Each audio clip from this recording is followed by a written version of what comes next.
신약성경 마가복음 15장 16절에서 32절까지의 말씀입니다.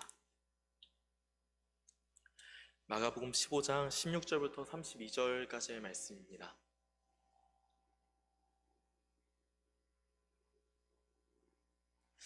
네, 말씀이 조금 길지만 저와 한 절 여러분 한 절 교독하시고 마지막 32절은 함께 읽도록 하겠습니다. 자, 먼저 16절 말씀 봉독하겠습니다. 군인들이 예수를 끌고 브라이도리온이라는 뜰 안으로 들어가서 온 군대를 모으고 경례하여 이르되 유대인의 왕이여 평안할지어다 하고 갈대로 그의 머리를 치며 희롱을 다한 후 자색 옷을 벗기고 도로 그의 옷을 입히고 십자가에 못 박으려고 끌고 나가니라. 마침 알렉산더와 루포의 아버지인 구레네 사람 시몬이 시골로부터 와서 지나가는데 그들이 그를 억지로 같이 가게 하여 예수를 끌고 골고다라고 하는 곳, 번역하면 해골의 곳에 이르러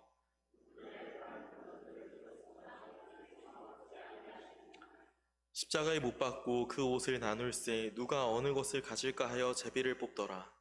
내가 제3시가 되어 십자가에 못 박으니라. 그 위에 있는 죄패의 유대인의 왕이라 썼고 강도들을 예수와 함께 십자가에 못 박으니 하나는 그의 우편에 하나는 좌편에 있더라. 지나가는 자들은 자기 머리를 흔들며 예수를 모욕하여 이르되 아하 성전을 헐고 사흘에 짓는다는 자여 나 나를 구원하여. 그와 같이 대제사장들도 서기관들과 함께 희롱하며 서로 말하되 그가 남은 구원하였으되 자기는 구원할 수 없도다. 함께 읽겠습니다. 이스라엘의 왕 그리스도가 지금 십자가에서 내려와 우리가 보고 믿게 할지어다 하며 함께 십자가에 못 박힌 자들도 예수를 욕하더라. 아멘. 네, 오늘은 당신을 살리기 위한 죽음이라는 제목으로 함께 하나님의 말씀을 좀 나누고자 합니다. 여러분, 저희 청년부는 지금 이번 겨울수련회와 이번 겨울에 구원에 관한 문제를 함께 다루고 있습니다. 구원이란 무엇인지, 구원은 우리의 삶에 왜 중요한 문제인지, 그리고 오늘 우리는 이 말씀을 통해 하나님께서 우리를 어떻게 구원하시는지에 대해서 함께 말씀을 좀 나누고자 합니다.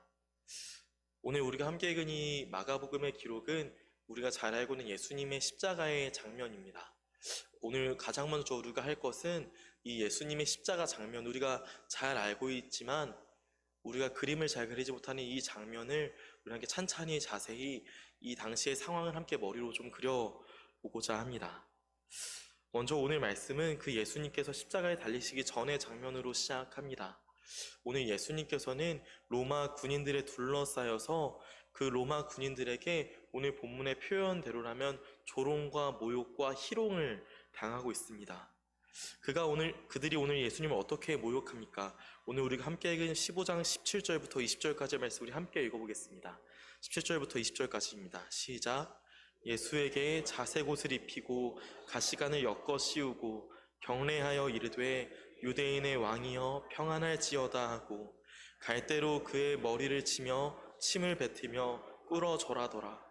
희롱을 다한 후 자색 옷을 벗기고 도로 그의 옷을 입히고 십자가에 못 박으려고 끌고 나가니라. 아멘. 오늘 군인들은 예수님에게 가장 먼저 자색 옷을 입히고 가시관을 엮어 씌웠다라고 오늘 말씀을 말하고 있습니다. 오늘 본문에서 사용된 이 자색 옷이라고 하는 것은 당시에 왕들이 입는 옷을 상징합니다. 당시에 로마 왕들은 또 그 당시 문화권에서 왕이라는 사람들은 화려한 자수가 놓여져 있는 자색 옷을 입는 것이 관례였습니다.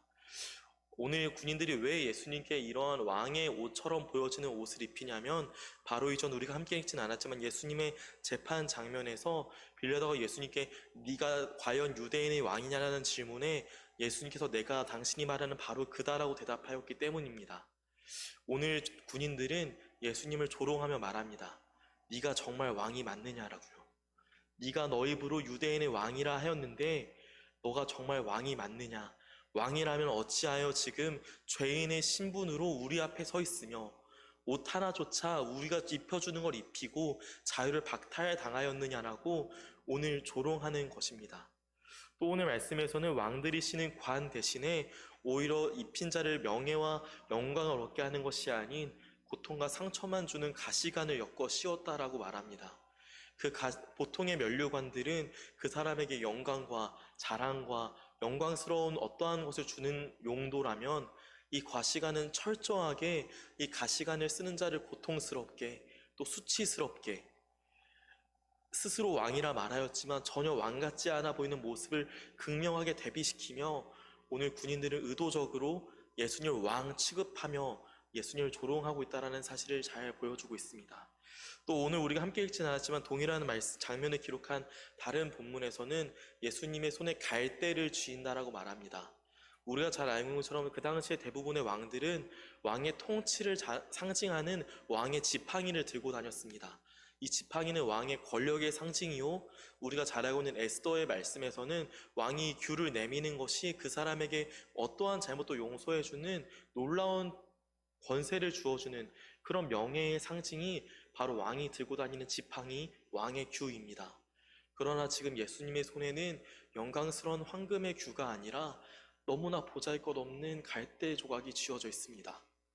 그러고선 끊임없이 군인들은 예수님을 조롱합니다. 18절 말씀에 군인들은 예수님께 경례하며 말하죠. 경례하여 이르되 유대인의 왕이여 평안할지어다라고요.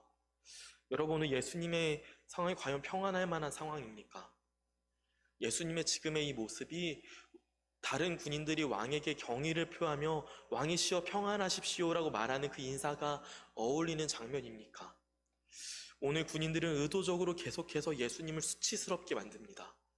예수라는 존재는 자기가 한 말조차 지키지 못하는, 스스로 유대인의 왕이라 하였지만 왕이긴커녕 지금 철저하게 자유조차 빼앗긴, 그의 목숨이 우리의 손에 달린 철저한 죄수라는 사실을 군인들은 끊임없이 상기시키며 예수라는 존재를 끊임없이 헐뜯고 있습니다. 이제 19절에서 군인들은 예수님을 인간 취급조차 하지 않습니다. 19절 말씀에 갈대로 그의 머리를 치며 침을 뱉으며 꿇어 절하는 아주 이상한 행동을 보입니다. 꿇어 절하는 것은 경의를 보이는 행동일 터인데, 그 앞서서 하는 행동은 사람을 사람 취급조차 하지 않는 모습입니다. 갈대 조각으로 그의 예수님의 머리를 칩니다. 날카로운 바스락거리는 갈대는 예수님의 볼에 상처를 냅니다. 동시에 그의 머리에 침을 뱉습니다. 그의 얼굴에 모욕적인 처사는 모두 행하며, 그러며 나는 당신을 왕 취급합니다라며 마지막까지 예수님을 조롱하고 있습니다. 십자가의 처형 앞서 십자가의 처형의 고통이 임하기도 이전에 예수님은 인간이 당할 수 있는 온갖 수치를 경험합니다. 하늘의 보좌에 앉으시고 온 땅의 경배를 받으셔야 합당한 그분이 오늘 그 누구보다 낮은, 그 누구에게도 감히 하지 않는 모욕과 치욕을 지금 로마 군인들에게 당하고 있습니다. 또한 이 이후에 예수님께서는 십자가라는 형벌을 당하십니다. 우리가 잘 알고 있는 십자가라는 형벌은 우리의 상상 이상으로 고통스럽고 잔인하기에 당대 최악의 처형 방식으로 알려져 있습니다. 21절에서는 예수님의 십자가를 예수님 혼자 질 수 없어 구레네 사람 시몬이 함께 졌다라고 말합니다. 그러나 우리가 예수님이 평생토록 가지고 계셨던 직업이 목수라는 점을 생각해 볼 때, 오늘 예수님은 자신이 평생 가지고 일하던 그 나무가 지금은 자기의 어깨를 그 어떠한 것보다 무겁게, 감히 자기가 지고 갈 수조차 없는 무게로서 그 나무가 달려오고 있다는 사실은 우리의 마음을 더욱 아프게 만듭니다. 평생토록 나무를 다루던 그자가 지금은 그 나무 하나에 쩔쩔맵니다. 평생 나무를 조각하며 사람들에게 필요한 것을 만들었던 그 목수가 지금은 나무 한 조각을 매기 힘들어서 힘겹게 발걸음을 떼고 있습니다. 그렇게 힘겹게 그 십자가를 치고 간 곳은 언덕이라고 오늘 본문에서 말하고 있습니다. 언덕이라는 것은 공개적인 장소입니다. 십자가라는 처형이 가장 비인격적인 이유는 그 사람이 살아있는 그 순간부터 죽는 그 순간까지, 숨이 사라지는 그 순간까지의 모든 것을 모든 사람이 보게끔 한다는 점에 있습니다. 죽는 그 순간에 사람이 얼마나 추해지는지, 그 사람이 어찌나 고통스러워하며 그 고통에 몸부림치는지, 그 모든 장면을 옷을 헐벗기고 나무에 매달아 모든 사람이 보게 합니다. 또 우리가 잘 알고 있는 것처럼 십자가는 이 사람이 혹여 금방 죽을까 하여 쉽게 그 십자가에서 떨어지지 못하게 만듭니다. 십자가에 못을 박을 때에는 사람과 사람의 뼈 사이에 있는 곳에 못을 박습니다. 혹여 살갗에만 못을 박았다가 그 사람의 무게를 지탱하지 못하고 그 사람의 몸이 십자가에 떨어져 죽을까? 마지막 그 순간까지, 숨이 사라지는 그 순간까지 나무에 달려 있으라고 뼈와 뼈 사이에 못을 고정합니다. 그러고선 이제 나무에 매달아 사람들이 모두 보이게끔 십자가를 들어 올립니다. 그 십자가에서 떨어지고 싶어도 떨어질 수 없고, 혹여 금방 죽을까요? 끊임없이 그 사람의 입에 포도주를 갖다 대며 고통 가운데 몸서림치게 만드는 이 십자가 형벌은 그 당시에도 가장 흉악한, 가장 극악한 처형 방식이었습니다. 여러분, 십자가에서 사람이 왜 죽는지 아십니까? 고통 때문에 죽을까요? 아니요, 십자가는 그 사람을 말려 죽이게 합니다. 몇 날 며칠 그 사람의 숨이 멎어질 때까지 어떠한 음식물도 그의 입에 가져다 대지 않습니다. 우리가 잘 알고 있는 것처럼 십자가에 달리기 전에 죄수는 온갖 유리 조각에 달려있는 가죽 채찍에 온몸이 찢겨짐 당합니다. 그럼 그 찢겨진 상처에서 끊임없이 피가 흘러나옵니다. 그 십자가라는 처형 방식은 죄수가 자기의 몸에 있는 모든 피를 다 쏟아내어 이제는 창으로 옆구리를 뚫어도 피가 나오는 것이 아니라 물이 나오게 하기까지 고통을 계속 주며 철저하게 죄수를 수치스럽게 만드는 그런 처형 방식입니다. 여러분, 그러나 예수님이 십자가에서 감당하셨어야 할 고통은 비단 이런 육체적인 고통뿐만이 아니었습니다. 예수님은 처음으로 그 십자가 앞에서 하나님께 부르짖습니다. 나의 하나님 어찌하여 나를 버리십니까? 라고요. 일평생 예수님께서는 새벽을 깨어 하나님과의 관계를 돈독히 하시던 분이셨습니다. 하루도 거르지 않고 그 바쁜 사역 중에도 항상 새벽에 잠을 깨어 기도하러 가시던 분이셨어요. 그 평생 어느 한순간도 하나님과 끊어지지 않으셨던 분이셨고요. 언제나 하나님과 가장 친밀한 관계를 유지하셨던 분이 그 누구도 하나님을 아버지라 부르지 못하였지만 유일하게 그 전능하신 하나님을 아버지라 부르셨던 분이 바로 예수님이셨어요. 그런데 그 예수님께서 그 십자가 아래에서 처음으로 하나님을 찾습니다. 하나님 왜 나를 버리십니까? 라고 하나님께 부르짖습니다. 한 번도 관계가 끊어지지 않았던 그분과 처음으로 그의 부르짖음에도 응답하지 않으시는 하나님을 경험합니다. 예수님은 최초로 그 십자가에서 하나님과의 단절을 경험합니다. 여러분, 십자가는 이다지도 끔찍한 것입니다. 십자가는 우리의 상상 이상으로 잔인하고 우리의 상상 이상으로 수치스럽고 우리의 상상 이상으로 암담한 것입니다. 우리는 간혹 십자가를 고결한 어떠한 희생의 상징으로 이해합니다. 그러나 여러분, 십자가는 그렇게 깨끗한 것이 아니에요. 십자가라는 것은 철저하게 피로 얼룩진 처형 대상자를 철저하게 수치스럽고 고통스럽고 마지막까지 고통에 몸부림치게 하다 죽게 만드는 극악무도한 처형 방식입니다. 여러분, 왜 예수님께서는 이런 방식으로 죽으셨어야 했습니까? 왜 예수님은 누구도 당하기 싫은 이런 고통을 당하셔야 했습니까? 우리는 잘 알고 있는 것처럼 예수님께서는 어떠한 죄도 없으신 분이셨습니다. 예수님을 고발한 모든 고발들은 하나같이 다 누명들이었었고요. 그러나 그분은 그 누명 가운데도 어떠한 반문 하나 하지 않으시고 순종으로 그 고통을 감내하십니다. 여러분, 예수님은 왜 그러셨어야 했을까요? 우리는 예수님의 이 죽으심을 구약의 제사에서 그 원형을 찾을 수 있습니다. 구약의 이스라엘 백성들에게 하나님께서는 너희들이 내 앞에 혹은 서로에게 죄를 지었을 때에 그 죄에 대한 대가를 치르는 방법으로 제사를 이스라엘에게 설명하십니다. 그러나 여러분, 그 제사라는 것 또한 우리가 앞서 살펴본 십자가만큼이나 잔인한 것입니다. 제사에 가장 먼저 필요한 것은 제물이 필요합니다.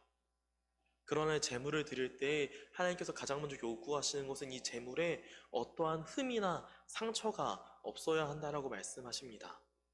그렇게 제사를 드리기 위해 이스라엘 백성들은 자기가 가진 가축 중에 가장 흠이 없고 가장 깨끗하고 가장 이쁘고 아름다운 것을 고릅니다. 그리고 그 당시에 어떠한 이동 수단이 있었겠습니까? 그 사막을 자신이 가장 이쁘게 태어난 그 양 한 마리를 가지고 이 양이 혹여나 가는 길 어떤 상처를 당하지 않을까 애지중지하며 그 양을 데리고 그 제물을 데리고 성막이 있는 곳까지 향합니다. 오랜 시간이 지났겠죠. 가는 길에 양과 어떠한 친밀한 관계가 맺어졌을 거예요. 내가 너무나 아끼고 애지중지하는 이 양이 이제 성전 앞에, 성막 앞에 다가왔습니다. 그럼 가장 먼저 해야 할 것은 이 양 위에 제물을 드리는 자의 손을 얹고 이 제물 드리는 자의 죄를 이 양에게 전가했다라는 의식을 선포합니다. 그리고 그 제물을 드리는 자의 눈앞에서 자신이 애지중지했던 그 양의 목숨을 끊습니다. 자기의 죄 때문에 자기가 가장 아끼는 양 한 마리가 그 칼에 죽임당하는 것을 보아야 합니다. 여러분, 하나님께서는 이다지도 죄에 대한 대가를 반드시 치르셔야 했던 분입니다. 하나님께서는 죄와 결코 가까이 할 수 없는 분이십니다. 하나님 그냥 저 이 잘못 하나 정도 그냥 눈 감아 주십시오. 하나님 저 요 정도 티끌 정도는 요 정도 작은 죄는 괜찮지요 라는 말은 절대 통할 수 없습니다. 이것은 하나님이 엄한 분이셔서가 아니라 하나님이란 분은 그런 분이시기 때문입니다. 죄와 결코 가까이 할 수 없으신 분, 그렇기에 반드시 죄에 대한 대가가 치러져야 되는 것이 하나님의 공이고 하나님의 정의입니다. 여러분, 앞서 저희는 긴 시간 예수님의 십자가의 고통을 살펴보았습니다. 예수님은 왜 그런 십자가의 고통을 당하셔야 했습니까? 바로 저와 여러분의 죄의 짐을 대신 지시기에 그러셨습니다.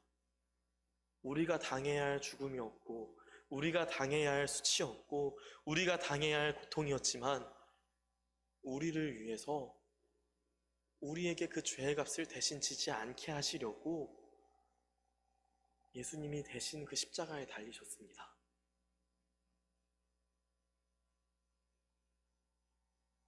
여러분, 이 소식이 여러분에게 어떻게 들리십니까? 너무 자주 들은 이야기시죠?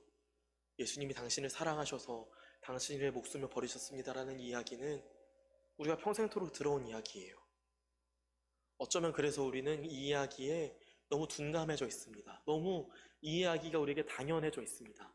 이제는 예수님의 이 죽으심의 이야기를 들어도 그렇지, 예수님이 나를 위해 죽으셨지, 이 정도의 반응일 뿐 더 이상 그 죽음의 가치와 죽음의 고통과 그 사랑의 크기는 이제 우리에게 너무 작은 것이 혹은 너무 당연한 것이 되어져 버렸어요. 우리는 이 시간 우리가 과연 그럴 만한 존재인지를 돌이켜 보아야 합니다. 사랑하는 여러분, 질문해보죠. 여러분의 어떠한 삶 가운데, 여러분의 모습 가운데 하나님이 여러분을 사랑하실 만한 이유가 있으십니까? 혹자는 말합니다. 우리는 알 수 없지만 하나님의 눈에 우리가 이뻐 보이니 그런 사랑을 주셨겠죠. 하나님 자신이 만드신 피조물이니까 하나님에게도 그 만든 책임이 있으니 우리를 위해 그렇게 하신 것이겠죠. 여러분, 과연 그렇습니까? 예수님께서 그 십자가의 고통을 당하신 것은 예수님에게 우리 인간을 만든 책임이 있으니 어쩔 수 없이 그 고통을 감내하셨을까요? 혹은 예수님 그 죽음을 당하신 것은 어떠한 원리에 얽매여서 벗어날 수 없는 어떤 운명이었기 때문에 그 예수님의 십자가에 달리신 것입니까? 혹은 우리에게 어떠한 사랑할 만한 이유와 사랑해야만 하는 어떠한 이유가 있어서 예수님은 그 고통을 당하신 것입니까? 아니요, 여러분. 정답을 먼저 말씀드리자면 우리는 전혀 그렇지 않은 존재들입니다. 우리는, 용서하십시오, 흉악무도한 죄인들입니다. 우리는 어쩌면 우리 속을 그렇게 생각합니다. 나는 그만큼 큰 죄는 짓지 않았어. 살면서 나름 선하게, 나름 착하게 살았으니 예수님의 죽으심에 나의 책임은 조금 작을 거야. 더 큰 죄를 지은 자들이 예수님의 십자가를 더욱 무겁게 만든 걸 거야 라고 말이에요. 그러나 여러분, 그런 우리에게 한 가지 기억해야 할 한 가지 소식이 있습니다. 예수님의 십자가의 고통을 잘 예언한 말씀 중에 하나는 바로 이사야의 말씀입니다. 이사야 말씀 한 구절을 제가 읽어드리겠습니다. 그는 멸시를 받아 사람들에게 버림을 받았으며 간고를 많이 겪었으며 질고를 아는 자라. 마치 사람들이 그에게서 얼굴을 가리는 것 같이 멸시를 당하였고 우리도 그를 귀히 여기지 아니하였도다. 그는 실로 우리의 질고를 지고 우리의 슬픔을 당하였거늘 우리는 생각하기를 그는 징벌을 받아 하나님께 맞으며 고난을 당한다 하였노라. 그가 찔림은 우리의 허물 때문이요 그가 상함은 우리의 죄악 때문이라. 그가 징계를 받음을 우리는 평화를 누리고 그가 채찍에 맞음으로 우리는 나음을 받았도다. 아멘. 우리가 잘 알고 있는 예수님의 죽으심을 잘 예표하는 말씀이죠. 우리는 이 5절의 허물과 죄악에 우리는 주목합니다. 그리고선 나는 그렇게 허물이 많지 않은데, 나는 그렇게 죄악을 많이 짓지 않았는데라 생각합니다. 그러나 그 이후에 등장하는 말씀은 허물과 죄악이 무엇인지를 잘 보여줍니다. 6절 말씀입니다. 우리는 다 양 같아서 그를 향하여 각기 제 길로 갔거늘 여호와께서는 우리 모두의 죄악을 그에게 담당시키셨도다. 아멘. 오늘 하나님께서는 우리의 죄악과 우리의 허물 때문에 그 예수님에게 상함과 채찍을 당하게 하셨는데, 이사야가 이어서 말하는 우리의 상함과 우리의 죄악은 어떤 흉악한 범죄와 가식적인 모습이기 이전에 우리가 갔던 제 길로 갔던 그 일들이 우리의 허물이라고 말합니다. 우리는 우리의 길이라 말하며 이것이 틀린 길이 아니라 말하며 갔던 그 길들, 나의 만족이 중요하고 나의 유익이 중요하고 나의 행복이 중요해서 갔던 그 모든 길들이, 내가 가장 중요해서 나를 위해 선택했던 그 모든 길들이 오늘 예수님의 십자가에 못 박히게 만들었습니다. 여러분, 하나님이 가장 혐오하시는 죄인 우상숭배는 우상에게 절하는 것뿐만이 아니라 하나님보다 다른 어떠한 것이라도 하나님보다 우선되어진 마음을 우상숭배라 말합니다. 여러분, 여러분에게 중요한 것은 무엇입니까? 사랑하는 청년, 우리에게 중요한 건 뭔가요? 우리는 무엇을 위해 살아갔습니까? 우리는 무엇을 목적으로 하며 살아왔습니까? 여러분, 어쩌면 오늘 이사야가 말하고 있는 바로 이것, 제 길로 갔던 것들 아닙니까? 세상은 말합니다. 제 길을 간 것이 무엇이 문제냐고요. 각자의 행복을 추구하는 것이 무엇이 잘못된 것이며 각자의 만족을 위해 사는 것이 대체 뭐가 잘못이냐고 세상은 우리에게 말합니다. 그러나 하나님이 인간의 지신 목적을 하는 우리라면 적어도 그렇게 대답해서는 안 됩니다. 우리는 하나님을 위해 살았어야 했습니다. 나를 사랑하기보다 하나님을 더 사랑했어야 했습니다. 나를 중요시 여기는 것보다 하나님을 더 중요시 여겼어야 했습니다. 그러나 우리는 그러지 않았습니다. 우리는 철저하게 나를 위해 살았습니다. 우리는 철저하게 우리의 만족과 우리의 행복을 위해 살았습니다. 이 중에 어느 누구도 나는 그러지 않았습니다 말할 수 있는 분이, 아니 온 인류 어떤 누구도 나는 그러지 않았다 말할 수 있는 이유는 존재하지 않습니다. 우리 모두는 다 나를 위해 살았습니다. 나를 위해 행했던 죄악인 줄조차 몰랐던 그 행동이 오늘 예수님을 십자가에 못 박히게 만들었습니다. 하나님께서는 하나님을 사랑하라고 인간을 지으셨지만 인간은 철저하게 하나님께서 등을 돌리고 인간 스스로만을 사랑해 왔습니다. 이제는 그 사랑의 방향이 너무나도 뒤틀려 버려서 이제는 더 이상 이것이 문제가 아니라 말합니다. 사람이 각자가 원하는 대로 행동하는 것이 자유를 추구하는 당연한 것이지 이것이 문제냐 말하는 세상에까지 와버렸습니다. 여러분, 우리는 이다지도 악한 존재들입니다. 이제는 하나님의 사랑을 아는 우리조차 내 행복을 위해 사는 것이 무엇이 문제냐 말하는 그런 지경에 이르러 버렸습니다. 여러분, 예수님 왜 십자가에 달리셔야 했나요?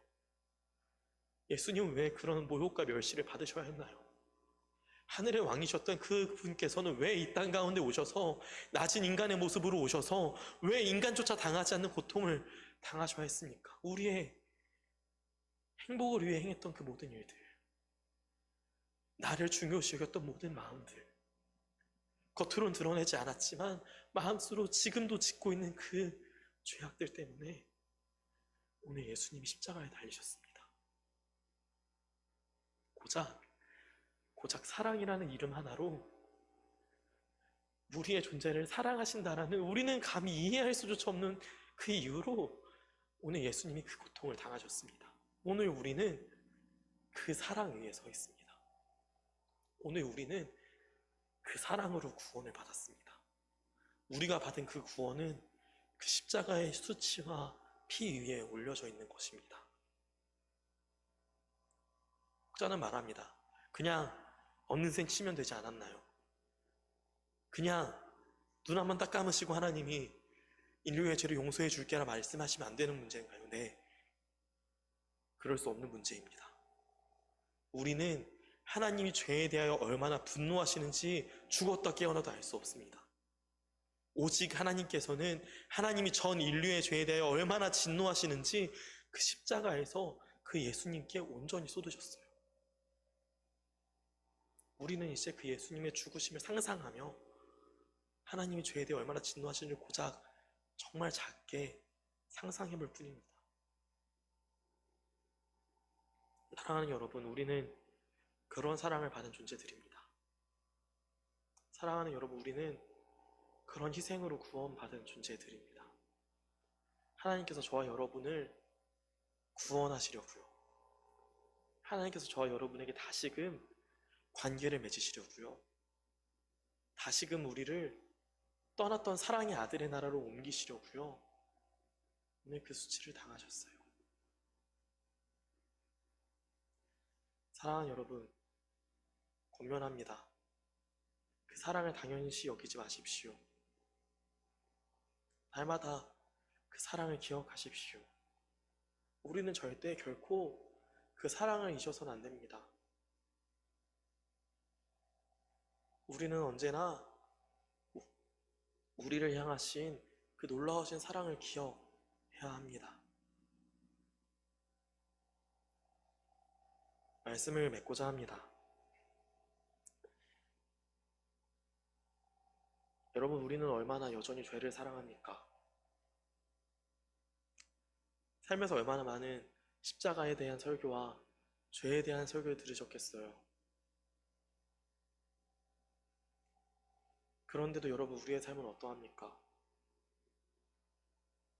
여전히 오늘 이사야가 말하는 제 길로 행하는 행동을 하고 있진 않나요? 여전히 내가 제일 중요하고 내 만족, 내 행복, 내 유익을 가장 중요시 여기고 있진 않나요? 우리가 그 사랑을 안다면 우리는 돌아서야 합니다. 우리가 그 사랑을 안다면 우리는 이제는 그 삶의 방향에서 돌이켜야 합니다. 사랑하는 영광의 가족 여러분, 그러니 권면합니다. 이제는 예수님의 사랑을 아는 자답게 삽시다. 이제는 예수님의 십자가의 죽음을 아는 자답게 삽시다.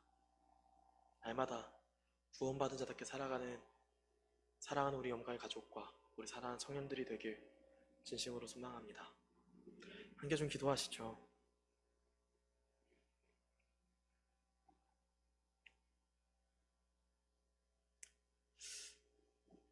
시원하게 기도하실 때 우리 한 가지를 두고 함께 기도하시면 좋을 것 같습니다. 오늘 들은 말씀을 기억하며 함께 좀 기도하시죠. 먼저 기도하실 때는 여러분, 나를 위해 십자가를 지신 예수님의 사랑을 우리가 경험하게 해달라고 함께 기도합시다. 여러분, 예수님은 저 옆 사람을 위해 십자가에 달리지 않으셨습니다. 예수님은 우리를 위해 십자가에 달리신 것이기 이전에 나를 위해 십자가에 달리셨습니다. 예수님의 그 고통은 오늘 모른 척 덮고 지고 있는 내 죄 때문에 이 정도는 괜찮겠지라고 끊임없이 스스로 합리화하는 그 죄악 때문에 십자가에 지셨습니다. 여러분이 날마다 그 사랑을 기억해야 합니다. 먼저 기도하실 땐 하나님, 제가 날마다 이 사랑을 좀 알기 원합니다. 하나님, 제가 날마다 이 사랑을 좀 경험하기 원합니다. 하나님, 우리의 삶 가운데 말씀해 주시고 우리 삶 가운데 우리의 이 사랑을 잊지 않을 수 있게 함께 기도합시다. 두 번째로 기도하실 때는 하나님, 우리 온 교회가 이 사랑을 알기 원합니다. 하나님, 이 자리에 있는 사람도 이 자리에 없는 사람도 혹은 더 이상 교회를 떠나 오지 않는 그 사람에게도 하나님이 사랑이 전해지기 원합니다. 하나님, 우리 온 교회가 이 하나님의 사랑을 알아 우리가 하나님을 진정으로 예배하고 이 사랑에 진정으로 감사하며 살아가는 우리 교회가 되기 원합니다. 하나님, 우리 교회를 불쌍히 여겨주셔서 하나님, 우리가 날마다 그 사랑을 알아가게 하시고 하나님, 우리를 불쌍히 여겨주셔서 우리가 날마다 그 사랑 앞에서는 우리가 될 수 있게 달라고 이 시간 함께 말씀을 붙들고 함께 기도하신 이후에 각자의 기도 중에 기도하시고 돌아가시면 되겠습니다.